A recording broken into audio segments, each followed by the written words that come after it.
Le tai chi, c'est un manifeste culturel chinois qui date du milieu du XIXe siècle, qui est écrit par une famille confucianiste et qui énonce des principes qu'on peut mettre en œuvre dans un art martial.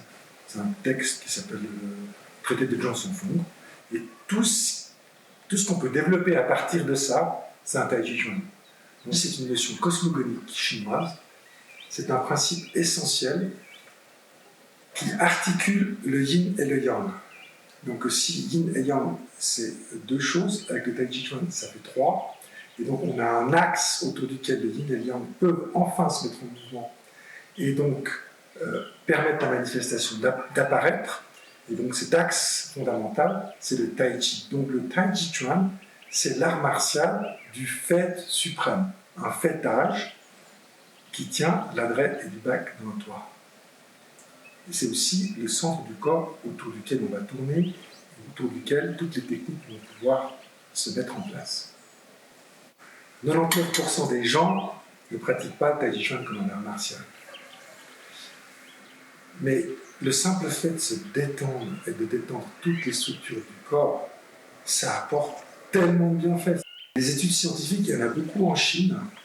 Celles dans l'Occident qui sont les plus marquantes, par exemple, c'est l'effet sur les problèmes de perte d'équilibre chez les personnes âgées, par exemple, sur la tension artérielle, sur la baisse du rythme cardiaque, sur voilà, plein de choses comme ça. On peut commencer à évoquer aussi des choses comme la fibromyalgie, la diminution de la douleur.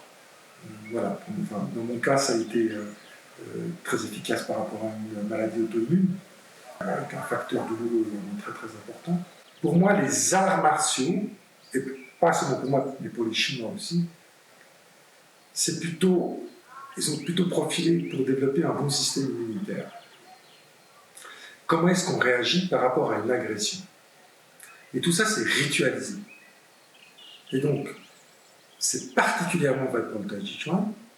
Est-ce que je vais réagir d'une manière surdimensionnée ou à propos?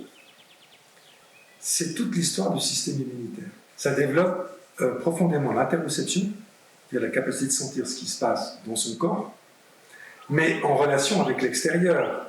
Et fondamentalement, faire son tai chi, c'est se préparer les fiançailles avec le réel, à se préparer pour la société et tout ce que ça implique.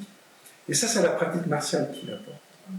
Donc, je ressens ce qui se passe à l'intérieur de moi, et après, je le confronte à la présence de l'autre. Qu'est-ce qui va être déstabilisé? Qu'est-ce que je vais oublier de cette paix intérieure? Comment je vais pouvoir me réorganiser dans le réel de la confrontation à l'autre, pour que ce ne soit plus une confrontation, mais une harmonisation. Le tai chi chuan, ce n'est pas une thérapie. C'est un système prophylactique qui peut accompagner magnifiquement une thérapie, qui peut en augmenter les effets, en réduire la durée, et surtout maintenir après une rémission, par exemple. C'est un style de vie aussi, le tai chi chuan. Un style de vie, c'est une thérapie. Quand on change de style de vie, on va mieux. Le médecin chinois, quand il accueille un patient, il va le voir dans sa globalité. Il va l'évaluer dans son environnement. Et donc, une personne qui est bien équilibrée, elle a bien sûr une activité physique, mais elle a aussi un environnement social et elle a une vie sociale. On se retrouve avec des amis pour faire des tai chi chuan, au même titre qu'on se retrouve avec des amis pour chanter.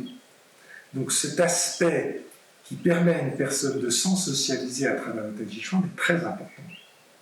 En médecine chinoise, c'est pas juste un truc psychologique, puisque psyché et corps ne font que un.